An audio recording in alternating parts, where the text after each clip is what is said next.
And we're delighted to have with us Yiqun Zhao, who is a flutist who lives in New York City. Yiqun, welcome to the program. It's nice to see you. Thank you. Nice to see you.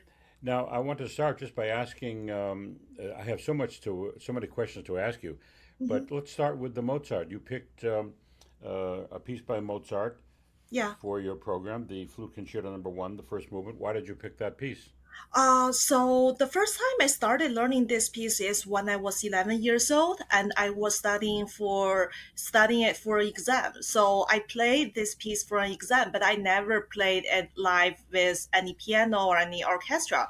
So that's why I wanted to have a try, and I like it a lot. So that's why I decided to pick the Mozart concerto.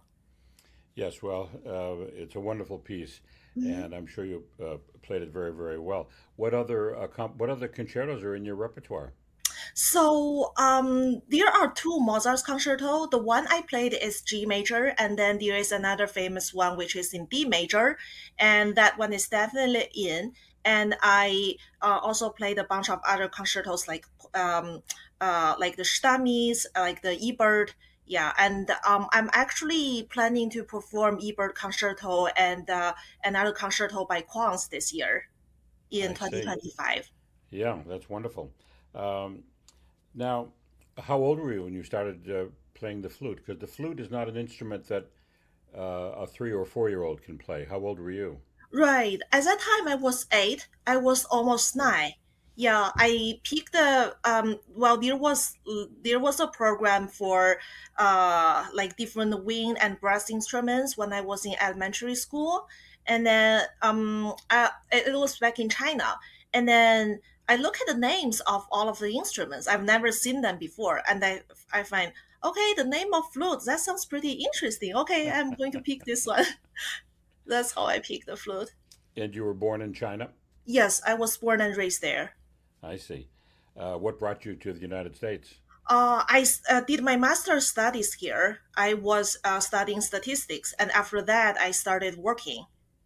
So I came to the United States in 2012, and I was studying in Boston. After that, I got married in 2015, and then I Oh, moved to New York. I see. Well, I want to get into the study. You studied in Boston, but that you actually studied in Cambridge, didn't you? Yes, You studied at Harvard, yeah, and right. you majored in statistics. Yes. So, which is it? Are you going to become a flutist as you get older, or are you going to are you going to become a mathematician?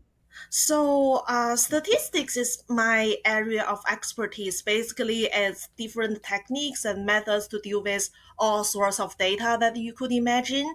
So, for my day job, I actually work as a data science manager at a technology consulting firm. And Flute is so far my hobby, and I prefer to keep it as a hobby because I feel like if in that way I will be able to enjoy it without the need to worrying about, okay, am I making enough income from it?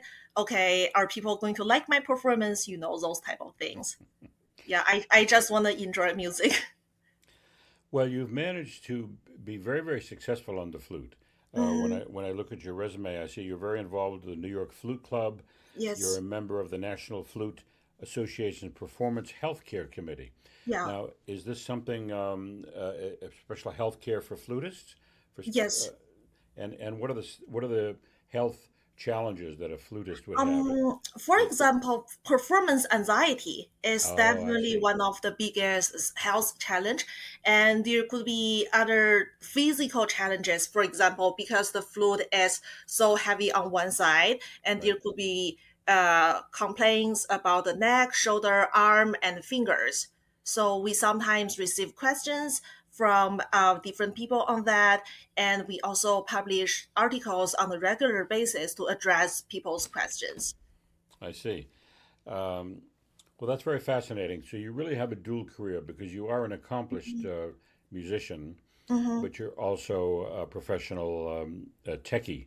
Hmm. What firm actually do you work for? You said I work at Ernst and Young. uh, It's more famous for its accounting side, but it also has a big consulting part.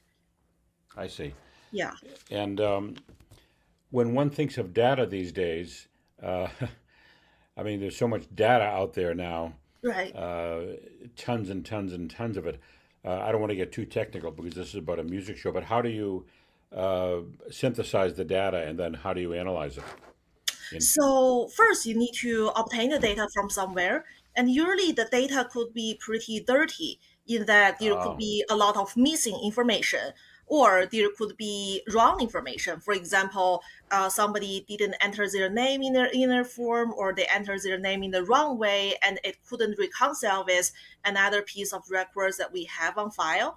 And so the first thing we have to do is to clean the data to make it ready for the next step. And after that, you could do different analysis by bringing in different statistical models. And those can be used to predict some unknown value. For example, one project I have done in the past couple of years is to predict what are the macroeconomic variables are going to look like if there is a major financial stress. For example, we know that the US GDP is going to perform like that in the next 3 years if there is a financial stress. Then what about the Mexican GDP? What about the Japan GDP? So those are the things we need to predict.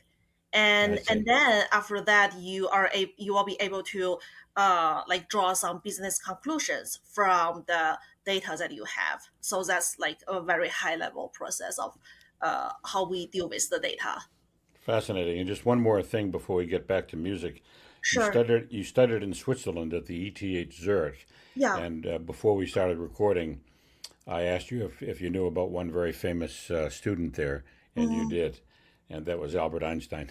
Yes. Yeah. Do they talk about him much at the school? Um, Not really. Like we were just busy studying the new materials that we have. I see. Yeah. Yeah. Well, you're following in quite footsteps there.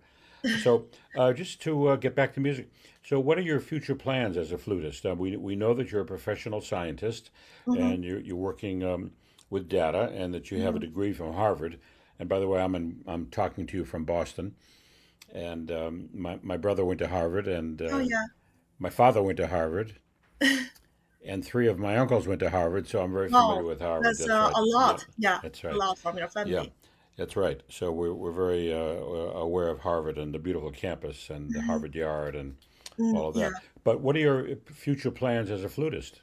So my future plan as a flutist is I want to continue performing because I really really enjoy performing. Although sometimes I do have stage fright, yeah. Do you But really? I yes I enjoyed it a lot, and I'm now currently having almost like a solo performance every month, and I want to continue doing that. And in the meanwhile, I want to teach my daughter the music. She is 7.5 right now, and she is learning both violin and flute. Oh, So I want to enjoy music with my family.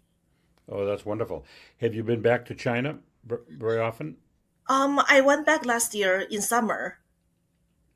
Yeah, it was a long time because last year was 2024, and the time prior that I went back to China was in 2017, so it was a very long time, and I really enjoyed my trip back there last year. Have you had a chance to perform in China on the flute?